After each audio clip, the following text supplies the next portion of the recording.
Merasa diri ini sudah aman dari azab Allah. Dan nggak tahu aman dari mananya. Karena ini sudah ngaji kok, nggak tahu juga. Ya, Ibu niatnya kesini mau ngapain Bu? Ngaji atau? Alhamdulillah ya. Ibu ada yang punya mantu? Ada yang punya anak gadis? Pengen punya mantunya kayak gimana?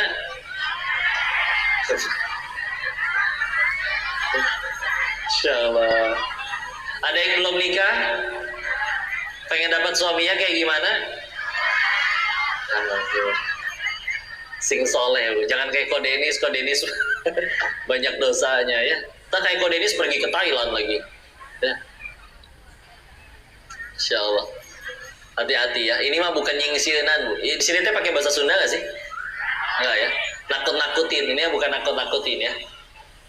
Suatu ketika waktu itu ngaji tafsir tentang tafsir Imam Al-Qurtubi tentang bab niat. Beliau memberikan contoh 3. 1, ya, kalau ada orang toharoh bersuci ya, baik wudhu, mandi junub ya, dengan niatan untuk mendinginkan tubuhnya, sekalian nih 11:30 panas wudhu, beres wudhu azan, sholat, beneran sholat. Tapi kata Imam Al-Qurtubi, niatan seperti itu belum cukup untuk diterima amalnya oleh Allah. 1. Beliau kasih contoh yang kedua. Kalau ada orang berpuasa dengan niat untuk kesehatan lambungnya, sekalian besok Senin. Jadi puasa Senin, Kamis ya. Maka sekali lagi kata Imam Al-Qurtubi, itu belum cukup bagi beliau untuk amalannya diterima oleh Allah. Yang ketiga, bahkan kalau ada seorang imam lagi jadi imam Pak, sholat Pak, terus beliau ruku, kalau ruku kan kelihatan ya, orang di belakang ada yang datang baru masbuk, lalu dia dengan sengaja memperlama rukunya agar memberi kesempatan orang itu bisa ikut sholat pas ruku, karena kalau dia ikut ruku kan gak harus pulang rokaat ya. Maka ini sekali lagi ya, ini pendapat Imam Al-Qurtubi, bagi beliau itu tidak boleh dilakukan, takut tidak diterima. Kenapa? Karena tadi tiga-tiganya ranahnya disebut ranah ibadah. Dan kita diperintahkannya wa ma umiru illa liya'budullaha mukhlishina lahuddin. Kita diperintahkan untuk beribadah itu mukhlis lillahi ta'ala, hanya kepada Allah. Terus tadi kita beribadah dengan ada niatan untuk selain Allah meskipun hanya sedikit. Beliau beranggapan tidak berani menganggap amalnya akan diterima oleh Allah, kata Imam Al-Qurtubi. Meskipun nanti ada yang komentar, kok kan ada riwayat lain, seperti misalkan ada tuh wanita pelacur memberi minum seekor anjing diampunin Allah. Iya, tapi seorang seperti Imam Al-Qurtubi nggak ngerasa dirinya layak mendapat kebaikan tersebut, karena nggak tahu amalan yang mana yang diterima. Nah, Masya Allah ya, orang-orang seperti beliau itu, kalaupun ada dosa sekecil apapun, seperti dianggap ada gunung yang akan jatuh menimpanya. Tapi kalau tidak ada iman di hati, mau dosa sebesar sebanyak apapun, hanya seperti lalat berterbangan di hidungnya, tinggal ditepis doang. Ya, ngerasa nggak berani. Kita lihat contoh yang lain. Imam At-Tirmidzi, kita pernah dengar namanya, sering dengar ya. Biasa hadis riwayat HR Tirmidzi, gitu ya. Imam perawi hadis, salah satu dari imam dari Kutubus Sittah, kitab yang 6 penunjukan hadis yang utama. Di situ pernah diceritakan oleh guru kami, beliau itu wafat dalam keadaan matanya buta, nggak bisa melihat. Kenapa? Karena di usia senjanya terlalu banyak menangis. Kenapa menangis? Takut pulang ke hadapan Allah bekalnya tidak cukup. Ya Allah, Imam Tirmizi Bu, hafal Quran, hafal hadis, perawi hadis, nangisnya segitunya sampai buta. Umar bin Khattab radhiyallahu anhu, ada batang ranting diambil satu oleh beliau. Rantingnya diajak ngomong, wahai ranting, nikmatnya menjadi dirimu. Ditanyakan oleh sahabat yang melihat, kenapa nikmat menjadi ranting itu wahai Amirul Mukminin? Dijawab, ya, ranting ini nikmat karena ia tidak akan dihisap oleh Tuhannya. Aku Umar, setiap perbuatanku akan dimintai pertanggungjawaban di hadapannya. Bahkan beliau menambahkan, kalau seluruh umatnya Muhammad SAW akan masuk surga sepenuhnya kecuali satu orang saja, maka aku yakin satu orang yang gagal ke surga itu pasti adalah aku. Umar yang ngomong gitu, Manusia yang disebut oleh Nabi bahwa jika beliau bukan Nabi yang terakhir, harus ada Nabi lagi selain Rasulullah, maka orangnya pasti Umar. Ya, begitu beliau rasanya ya. Kadang-kadang ya Allah, dan Nabi Adam diusir dari surga gara-gara satu dosa. Satu. Kita cita-citanya ke surga, apa dosanya cuma satu? Enggak kok, saya mah cuma dua. Dua ge hebat bu. Tapi ya Masya Allah ya, luar biasa. Alhamdulillah Allah maha baik. Kalau manusia 1000 kebaikan bisa hilang hanya karena satu kesalahan kita. Ya. Iya, kita baik 1000 kali sama orang. Satu kali aja kita bikin cacat di hadapan dia, pasti dilupain kebaikan yang lain. Kamu mah nggak pernah peka ya. Omongan istri gimana Pak? Bapak mah nggak pernah peduli sama aku, gitu ya Pak? Atau gimana Pak? Seolah-olah Bapak teh seumur hidup jahat gitu ke istri ya. Tapi kalau Allah ada 1000 kejahatan hambanya, ada satu aja amalan yang Allah ridho, Allah punya hak untuk mengampuni 1000 dosa lainnya. Allah ya, maha baiknya Allah. Masya Allah ya. Tenang aja ya, terima Masya Allah. Jadi memang jadi tegang begini Bu. Nah ya Masya Allah. Saklah Ibu. Lillahi ta'ala, niatnya hanya kepada Allah, pengen jadi kebaikan, pengen jadi rahmat, memandang semuanya dengan kasih sayang, ikhlas lillahi ta'ala ya. Terima juga dengan ketentuan dari Allah. Dan sejatinya kita itu bukan makhluk yang maha tahu. Kita kalau mau jujur bahkan gak kenal sama diri kita ya. Karena saya pernah tanya, ada yang tahu ada berapa jumlah giginya di dalam mulut? Angkat tangan. Gak ada yang tahu? Gak pernah ngitung ya. Ada yang angkat tangan teh ya, tahu kok tinggal 2. Oh dan ini ya gampang hitungnya. Tapi maksudnya apa kok? Maksudnya ya kita sendiri sebetulnya gak kenal sama diri kita. Meninggal gak tahu kapan, jumlah rambut gak tahu, 5 menit ke depan masih hidup atau enggak, karir ke depannya seperti apa gak tahu. Tapi kadang ketika kita yang tidak tahu, lalu Sang Maha Tahu menetapkan ketentuannya pada kita yang tidak tahu, terus kita sok tahu, ajib Bu, selamat menderita ya. Ya Allah, yang paling benar doaku tuh seperti ini, masa depanku tuh harusnya seperti ini, kenapa nggak dikabul, kenapa yang terjadi malah berbeda? Jadi kita Allah jadinya ya. Atau kadang ada sholatnya meni gampang ya, beres sholat berdoa, mentang-mentang Allah Maha Tahu, doanya kayak gini, ya Allah apal meureun amin. Ngerti nggak maksudnya? Ya Allah tahu kali amin. Iya sih, Allahnya Maha Tahu. Nggak ada adabnya atau ciknya. Insya Allah muji Allah dulu, sholawat dulu ke Nabi. Ya apalnya. Insya Allah lucu ya orang teh. Ya terima ya, Allah tentukan. Berbuat baiknya udahlah, Allah suka aja. Kok udah nolongin orang tapi dianya malah jahat, dia yang rugi, kan dia yang jahat, makanya kita yang dihukum sama Allah ya. Kan dalam Islam itu yang rugi bukan yang dizolimi, tapi yang menzolimi. Dia jahat berarti transfer pahala ke kita, pahala dia habis, dosa kita diangkut dia ya. Tenang aja. Kok tapi udah ditolong dia malah nyebelin. Dari awal berbuat baiknya bukan supaya dia suka, supaya Allah suka, udah. Kok tapi masa kelakuannya kayak gitu? Meninggal nggak ditanya kelakuan orang, ditanya kelakuan masing-masing. Lega, gampang ya, sederhana, Masya Allah hidup teh jadinya. Dan kalau misalkan enggak, Masya Allah. Izin ya Pak, qadarullah beberapa waktu lalu kan, waktu Ramadan terutama, jadi acara sahur di TV teh ya. Nah, teh gue gorowokan. Cik sing sabar atau Pak, langsung diamalkannya. Oh itu bersih? Ngagetin gitu bersih? Yarhamukallah.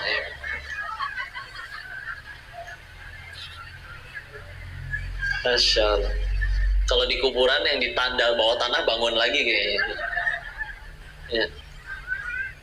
Jadi mana tadi nyampainya ya? Oh iya. Jadi ceritanya tuh Ramadan teh ini teh apa yang di Net TV. Jadi kan ketemu Pak, ceritanya teh kata orang mah artis-artis mereka teh. Ada salah satu, izin saya nggak sebut nama ya, cerita dulu waktu belum terkenal. Dulu aku sakit hati katanya sama orang karena diledekin, masa handphonenya kayak begitu cina. Artis mah handphonenya iya atuh, ada yang disebutlah merek yang mahal. Suatu ketika akhirnya dia berhasil gigi kerja keras, menambah jam ekstra untuk syuting dan segala macam. Akhirnya kebeli itu Pak handphonenya Pak. Terus dia nelpon ke orang yang dulu memaki dia, gue udah kebeli nih handphonenya, sini dong gue pengen traktir lu makan. Kalau kayak gitu dosa nggak ya katanya. Terus saya tanya ya Allah. Terus apa tuh, udah akhirnya ketemu sama orang yang dulu mencaci, berhasil buktiin udah punya handphone yang mahal itu. Apa terus yang didapat? Apakah udah langsung tenang atau malah tambah gregetan kepada dia? Iya sih, tambah kesel dan segala macam. Ya udahlah tuh ya. Nah, satu surganya nggak di mulut orang, terus kita berarti baru saja melakukan itu semua hanya untuk mulut satu orang.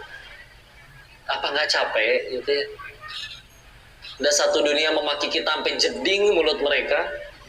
Surganya bukan di mulut mereka. Contoh ya, Denis, monyong kamu? Apa mulut saya langsung mancung?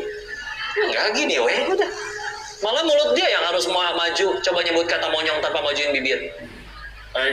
Susah ya. Tenang aja. Dipujinya sama lah. Ibu terlihat awet muda ya. Usianya berapa Bu? Aku udah 42 loh kok. Kok terlihat seperti 41,5 ya? Muji dia nanggung Pak, setengah. Itu kayak karena mau minjem duit ya. Hati-hati ya. Hati-hati sama aja.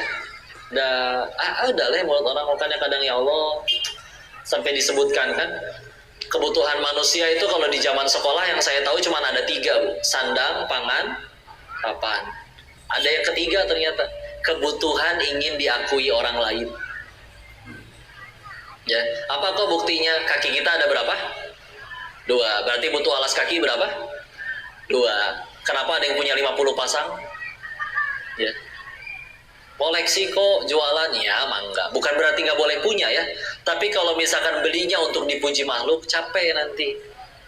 Apalagi kalau misalkan, calon mertua lu tuh lagi sholat di masjid, ayo dong ikut sholat di masjid. Apa? Iya, dia langsung pakai sepatu terbarunya ya nggak? Saking barunya kok berasa sempit. Oh, plastik yang ngeganjel di dalamnya belum dikeluarin deh. Insya Allah. Oke, namanya sepatu tetap aja Pak. Sebagus-bagusnya sepatu nggak mungkin dong dipakai ke dalam. Pasti taruh di depan. Was Bu, sholatnya nggak berani di depan. Sengaja deket panto Bu. Pintu. Jadi sengaja biar kalau pas ruku teh ayah kene. Sami Allah tuh di mana aminnya. Beres pulang, hujan Pak. Becek, tanah, ya. Jawab jujur. Sepatunya dijinjing atau dipakai biarin kotor-kotoran? Jinjing ya. Sepatu yang fungsinya mencegah kita dari kacugak, mending kene kacugak daripada sepatunya kotor. Keren ya manusia tuh. Kacugak Bu, ada duri terus keinjak ya.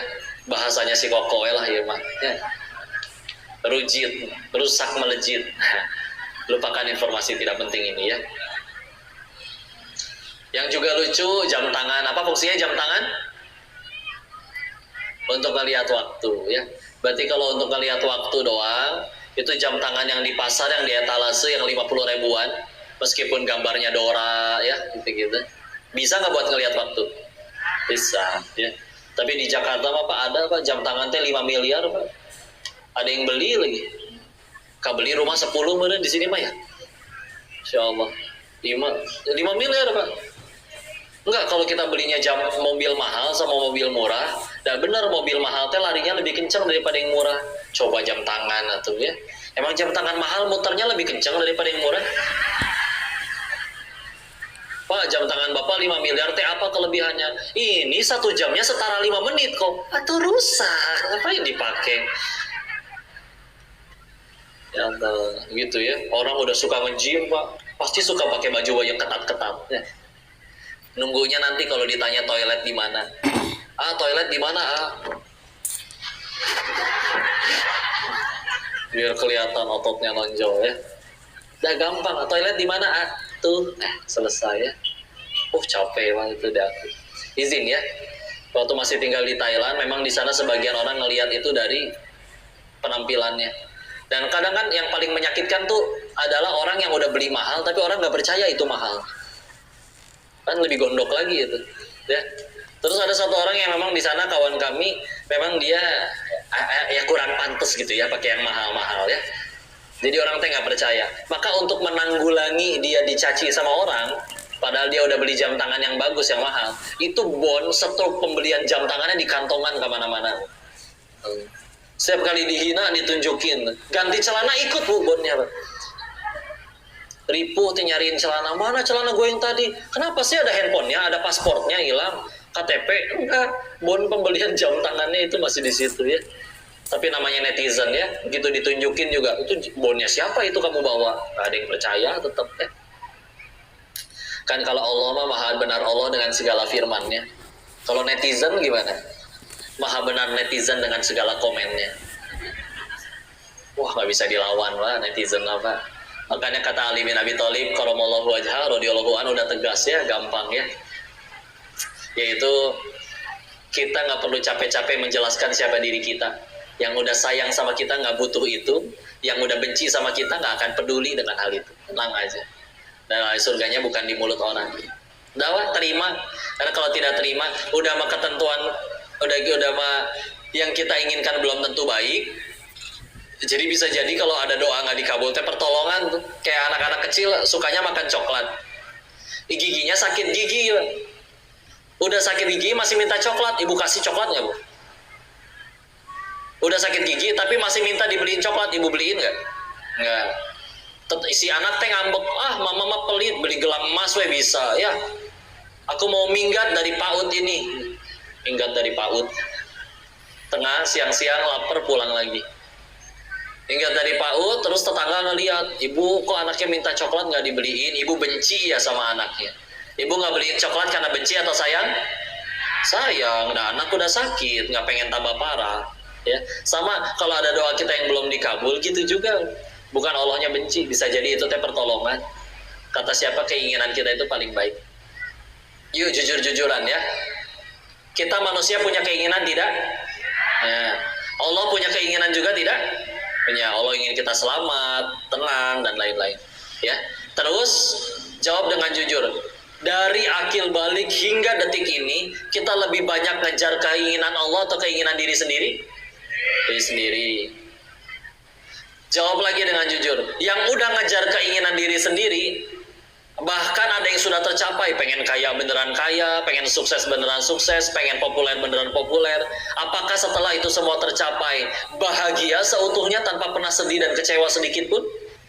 Nah, terus harus berapa kali kecewa, patah hati dan sakit hati lagi, baru kita sadar bahwa bahagia itu bukan pada apa yang kita suka, tapi pada apa yang Allah suka.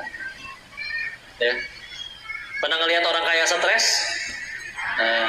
Pernah ngelihat pejabat yang masih mencuri dari rakyatnya? Nah, pernah ngelihat yang punya pasangan tampan, cantik, rupawan masih selingkuh? Nah, yang nggak tampan gak ada yang selingkuh. Ya. Kalau memang itu semua adalah sumber kebahagiaan, kenapa mereka gitu Kenny? Cuman satu jenis orang yang nggak akan pernah menyesal, yang udah menjadikan Allah tujuannya. Pernah gitu ketemu orang soleh asli atau para nabi gitu, ya sampai kapan ya saya hidup tenang kayak gini, kayaknya enakan diazab deh. Nggak ada ya. Kita lihat ya Allah, dan kita sama para orang-orang soleh terdahulu, para nabi, sahabat, alim ulama, pahala banyakkan mereka, dosa lebih sedikit mereka. Bahkan para nabi mah terampuni dosa-dosanya, maksum. Lalu ujian lebih parah daripada kita, tapi tetap mereka lebih baik daripada kita. Nggak ada tuh yang pundung. Tahu pundung?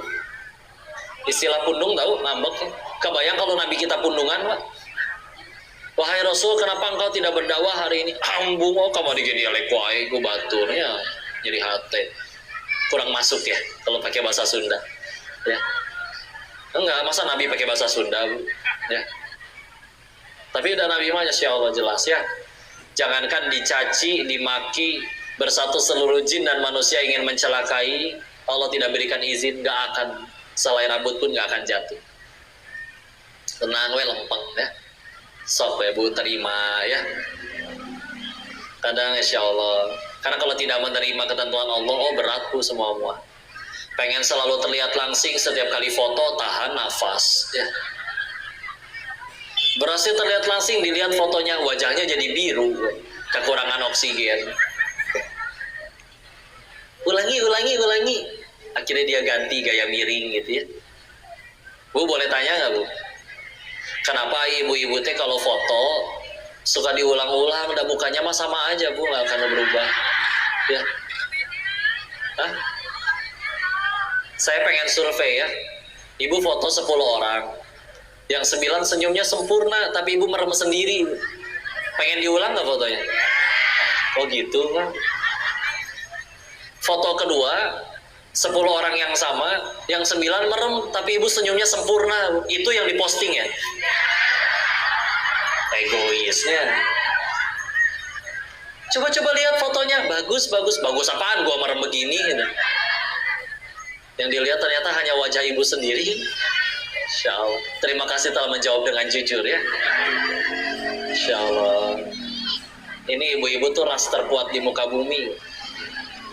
Tidak akan ada yang berani menegur meskipun sennya kiri belok ke kanan, tenang aja. Ya. Gak bisa dikalahkan ini, ibu. Sampai jadi ada iklannya apa waktu itu, Pak? Si ibu teh sholat duha ya. Tetangga nelpon ke rumah, diangkat sama anaknya. Nah, ibu kamu mana? Lagi sholat duha, tante. Senang hati si ibu teh. Soalnya ketahuan duhanya ya.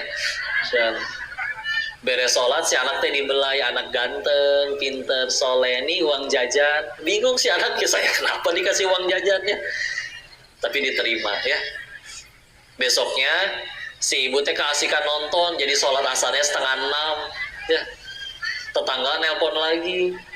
Nah, ibu kamu mana? Udah gemeteran itu si ibu ya. Dijawab, dah anak mah polos ya. Lagi sholat asar tante. Ngomongnya mah santai ya. Tapi di telinga si ibu terdengarnya kayak gini Bu. Lagi sholat asar tante. Slow motion. Beres sholat si anak, kamu ngapain bilang kayak gitu ke tetangga? Bingung Pak, dijewer. Saya salah apa? Ya. Adil tidak Bu? Udah sholatnya kan karena Allah ya, bukan karena omongan tetangga. Bu, kadang manggil anak Bu, di kamar nggak keluar. Adek, nggak keluar. Mesti gimana Bu? Teriak ya. Adek, belum keluar Bu. Apa yang terjadi Bu? Meledak sih Bu ya, ngahuik ya. Adek, kan kaca pecah 3 tuh, aman ya. Si Ade teh lari tunggang langgang keluar ya, ngos-ngosan jawab dengan jujur Bu. Ibu langsung menyampaikan alasan kenapa tadi ibu manggil atau diomelin dulu Bu? 1-0 Pak. Ya. Besoknya Bu, si anak perlu sama si ibu, manggil dari ruang tamu, manggil ibunya ada di kamar. Mama, nggak dengar. Mungkin dari ruang tamu sampai kamar si mama harus naik angkot, nggak tahu. Rumah orang kaya teh berennya. Panggilan kedua, mama, nggak keluar juga. Yang ketiga, mau nggak mau ini anak juga udah deg-degan Bu ya. Mama, jerit si ibu keluar buru-buru. Apa yang terjadi? Ini anak kurang ajar. Masa manggil orang tuanya kayak gitu? Dijewer di wae. 2-0. Dek, bener gak Dek? Bener gak? Tenang, kali ini saya bela ya. Habis ini baru marahin ibunya. Udah gitu kadang orang tuanya cerita, kenapa ya anak saya minderan? Udah kalau dipikir lagi, atau udah yang di rumahnya salah wae Bu, dimarahin gini ya. Orang setiap kali udah lelah, capek, kemana-mana ditolak, tidak diterima, sebagai manusia secara fitrahnya yakin ada satu tempat di mana pasti aku diterima di tempat itu, yaitu adalah rumah. Kita yakin orang-orang yang di dalamnya akan menerima kita apa adanya, segagal apapun kita di luar. Nah ini orang yang seharusnya paling menerima kita apa adanya, kita ngapain aja dia salah. Apalagi di luar dia harus ketemu dengan orang-orang tidak dikenal. Ya iya, jadi minderan, gak berani ngomong, gak berani apa. Ya, cik atulah ya. Insya Allah. Udahlah tenang Bu, terima ya Bu, jangan takut jadi tua ya. Kenapa jangan takut? Udah jadi, Ibu nggak bisa mundur lagi ya. Nggak perlu menjelaskan berkata, ih si Koko mah nggak tahu. Dulu Ibu kalau pakai seragam SMA lucu loh. Iya Bu, iya. Bu pengen tambah lucu, Bu? Pakai lagi sekarang seragam SMA-nya. Pecah Pak majelisnya, Masya Allah. Maaf Bu ya. Tenang dah, Allah udah tentuin segala-galanya. Allah udah aturin. Nih coba lihat. Jarak saya ke buah-buahan ini Bu, 2 jengkal Bu. Tapi ini anggur, hitung jarak anggur ini dari pohonnya sampai ke meja ini Bu. Lebih jauh saya ke sini atau pohon ke sini? Pohon. Air Bu, sama 3 jengkal Bu. Lebih jauh saya ke air atau kan dari gunung sampai ke meja ini Bu? Gunung ya. Saya diaturin ya. Janin di dalam perut ibunya belum bisa mikir, boro-boro mikir otaknya ini belum jadi Bu. Tetap ya ada rezeki, ibunya makan apa aja masuk ke dalam janin. Makanya kalau ngakunya udah gede, dewasa, profesor, pinter, sarjana, masih takut sama rezeki. Rezeki itu sesuatu yang Allah udah tentukan bahkan sebelum kitanya lahir, sebelum otaknya jadi Allah udah tentuin ada rezekinya. Lahir si anakku nggak punya rezeki, si ibunya misalkan asinya kering, ada sapi, ya susu-susu pada beredar. Tahukah kita susu-susu yang beredar di Indonesia itu sapinya mah ternyata nggak di Indonesia, di New Zealand. Nah ngomongnya kumaha ta. Dia tuh di negaranya di mana lagi nggak tahu ya. New Zealand nyampe ke sini sapi susunya ya. Coba mana yang lebih hebat, bayi yang datengin sapi atau sapi datengin bayi? Itulah alasannya kenapa kita nggak boleh menikah dengan sapi, karena beda spesies ya, bukan saudara sepupu-sepupuan. Mana yang lebih hebat, bayi datengin sapi atau sapi datengin bayi? Bukan sapinya Bu, tapi bukan susunya Bu, air susunya. Susunya mah nempel sama sapinya di bawah, bayinya dijejelin gitu. Maaf ya, digocek sedikit ya. Insya Allah. Udahlah tenang aja diaturin. Suka makan mie instan? Suka ya. Kemarin juga pengajian di PT Bogasari. Itu kan pabrik tepung ya. Saya tanya, ini klien pembeli terbesarnya siapa? Oh jelas pabrik mie instan. Kita tahu mie instan di Indonesia larisnya kayak gimana ya. Terus saya tanya, ini ladang gandumnya di mana di Indonesia buat memenuhi kebutuhan gandum sebanyak itu? Ternyata dijawab, nggak ada di Indonesia. 1 dari New Zealand, 2 dari Kanada. Kanada, entah di mana itu ya. Jadi setiap kali ibu makan gorengan, mie instan, impor ya teh dari Kanada. Canggih ya, nyampe ke kita. Kayak gini ini ujuk-ujuk nyampe ke saya. Bisa saya minum gratis. Gratis kan Pak? Dikirain tadi suruh bayar. Masya Allah ya. Udahlah, tenang aja. Masya Allah. Tenang, terima aja apa yang Allah suka. Karena sekali lagi, menderita itu sederhana. Karena kita meletakkan kebahagiaannya pada apa yang kita suka, bukan pada apa yang Allah suka. Padahal kata siapa yang kita suka itu baik untuk kita. Tenang aja. Pendapat lain Imam Ibnu Taimiyah pernah berkata, kenapa orang masih ngeluh, masih kecewa? Sederhana, karena ia membaguskan dunianya tapi menghancurkan akhiratnya. Karena misalkan gini, rumah kita di pojok sana tuh, terus buat nyampe ke rumah itu kita harus naik jembatan. Ada nggak orang yang merenovasi jembatannya begitu cantik? Jembatannya kasih karpet, pegangannya dari emas, dikasih lampu-lampu yang indah, tapi rumahnya bobrok, bocor, nggak ada pintunya. Aneh ya? Dan kita pengennya tidur di rumah ya, bukan tidur di jembatan. Secantik-cantiknya jembatan nggak pengen tinggal di jembatan. Nah sama ya, dunia ini lagi jadi jembatan aja. Maka kalau kita banyak ngebagusin jembatannya daripada rumah yang akan kita tuju, pantesan kita lebih betah di dunia. Apa-apa jadi berat.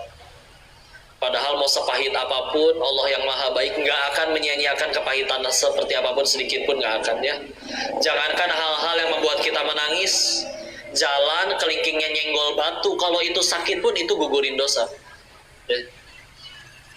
Dan kalau misalkan semuanya masih selalu berat, kata guru kami ada 2 alasannya. 1, segitu cintanya sama dunia. 2, berarti memang kita masih belum pengen surga. Pada ada kepahitan apapun, kalau nggak gugurin dosa pasti meninggikan derajat. Dan kita perlu dua-duanya untuk tambah dekat ke surganya Allah. Masih ngambek wae, yuk bisa jadi emang kita pengennya dunia doang, nggak pengen surga. Ya, makanya jadi berat menerimanya. Seolah-olah kebahagiaanku adalah ini semua. Sehingga dikoreksi ya. Kadang ada orang bilang, kok, bro, sholat atau nurut sama Allah biar nanti nggak ada masalah. Kurang tepat juga, Pak. Karena yang udah ada, Pak, makin nurut sama Allah malah makin banyak masalahnya, Pak. Ada yang kayak gitu, ya. Lihat para nabi nggak kurang taat kayak gimana, tambah banyak tuh masalahnya, ya. Karena memang bukan berarti nurut sama Allah masalahnya hilang, tapi masalah itu sejatinya tidak berbahaya. Yang berbahaya itu kalau kita salah menyikapi masalah. Datang masalah nih, tapi dari awal niatnya sudah benar, caranya sudah benar. Ya, karena sekali lagi, kadang masalah tuh nggak usah diapa-apain, sekedar ganti sudut pandang selesai urusan. Ini kata saya nih, masalah nih Bu setelah diminum, karena harus jadi sampah, harus dibuang. Tapi kata pengusaha daur ulang, ini ada di dasar tong sampah juga digali-gali. Ya, bendanya sama, kelakuannya beda. Atau ada yang koleksi buku komik, hilang satu buku komiknya, ngejerit dia nangis. Tapi ada yang nggak koleksi buku komik, mau hilang satu lemari juga dia tenang-tenang aja. Kejadian sama, hasilnya beda. Apa yang membedakan? Di hatinya ada apa? Ya. Kalau misalkan masih selalu berat, padahal semua kepahitan itu nggak akan ada yang Allah sia-siakan, yuk. Bisa jadi emang kita belum pengen surganya Allah ya. Padahal istilah ya. Masya Allah. Kak, bismillah, semoga hati kita bisa penuh hanya Allah saja. Saya sisakan waktu izin mangga dikembalikan dulu kepada kakak-kakak MC tadi, moderator. Tadi pada ngomong bahasa Inggris ya. Keren deh. Insya Allah. Alhamdulillah. Maka silakan nanti kalau ada yang ingin didiskusikan atau ditanyakan atau mungkin dikoreksi, barangkali saya ada salah menyampaikan, tolong dinasehati ya. Dan jika ada kebaikan pasti dari Allah, kita bersyukur kepadanya. Bu, lanjut tanya jawab atau foto-foto ibu teh maunya?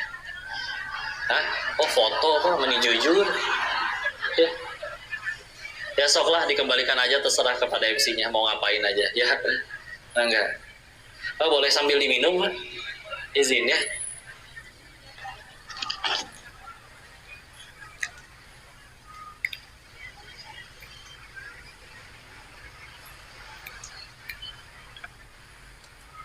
Ini tangan kanan ya, tapi akan kelihatan kiri di kalian karena mirror.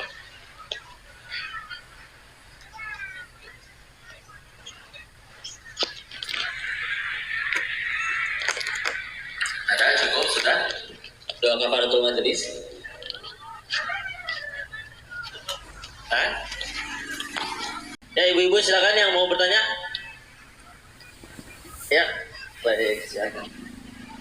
Assalamualaikum warahmatullahi wabarakatuh. Ya, Taiwan 20 Agustus. Waalaikumsalam warahmatullahi wabarakatuh. Alhamdulillah bisa ketemu Pak Ustadz, walaupun selama ini saya hanya melihat di media sosial. Aslinya lebih Masya Allah luar biasa. Oh, modus ya. Serius Pak, serius. Modus. Aslinya mah bisa Serius, dicowel Pak, ya. serius kok. Iya. Salah satu penggemar koko saya ini. Oh, Selain Agim dan sebagainya semua baik, semua baik. Ini 50.000 nih. Ya, terima kasih atas kehadirannya di sini ya. Saya kebetulan dari sini juga, dari Kebun Kopi. Ada satu hal yang ingin saya tanyakan. Maaf mungkin ini di luar pembicaraan, tapi bagaimana menyikapinya? Ini kan mau masuk pemilu ya Pak. Pemilu saya itu kan banyak grup WhatsApp, tapi sekarang itu sudah mulai tipis-tipis sudah mulai dimasukkan di grup itu sesuatu yang berbau politik. Entah itu maksudnya bagaimana cara kita menegurnya, kan maksud saya kalau misalnya di grup WhatsApp pengajian atau sebagainya, janganlah dibawa hal yang berbau politik tanpa menyinggung perasaan yang bersangkutan. Jazakillah khair, terima kasih. Semangat Koko, sehat selalu. Allah memberkati, Allah melindungi. Wassalamualaikum warahmatullahi wabarakatuh. Waalaikumsalam warahmatullahi wabarakatuh. Baik, bismillah. Pertama, Ibu, sebenarnya saking sempurna dan lengkapnya Islam, dalam Islam itu juga ada bahasan politik sebetulnya, fikih siasah, walaupun memang ada tempatnya. Maka kalau memang tempatnya di situ pengen bahasa pengajian saya ya bisa disampaikan, punten bahasanya bukan di forum yang ini, nanti di tempat yang lain. Ya pakai kesantunan aja. Dan aslinya memang kalau bicara tentang ke arah sana mah, yang akhirnya kepilih dari jadi juara mah bukan karena kampanyenya berhasil, dan emang Allah yang gariskan dia untuk memimpin.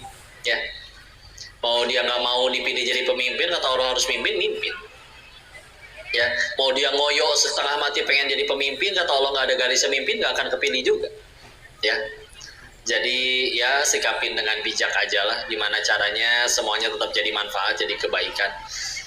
Ibarat walaupun itu ruang virtual ya, grup chat, tapi di dalam grup itu kan ada aturannya, ya silakan kalau aturannya mau ditegakkan. Politik bahasa jangan di sini ya, silakan nanti di forum yang lain. Ya udah nggak apa-apa gitu aja, ditegur dengan santun. Dan mungkin bisa jadi dia nggak tahu bahwa di situ nggak boleh, atau pura-pura tidak tahu, nggak tahu juga. Ya. Tapi yang pasti memang ya dulu Nabi pun dalam urusan mengurus negara ya itu kan jatuhnya politik juga. Tapi memang ada bahasannya tersendiri. Makanya nanti silakan Ibu terserah. Kalau misalkan pengen tidak dibahas di situ silakan. Ya, pengen di situ fokusnya hanya ilmu pengajian, kita bicara Al-Quran saja bagus, Al-Quran juga bagus, Masya Allah tentu udah harus banyak sering dikaji.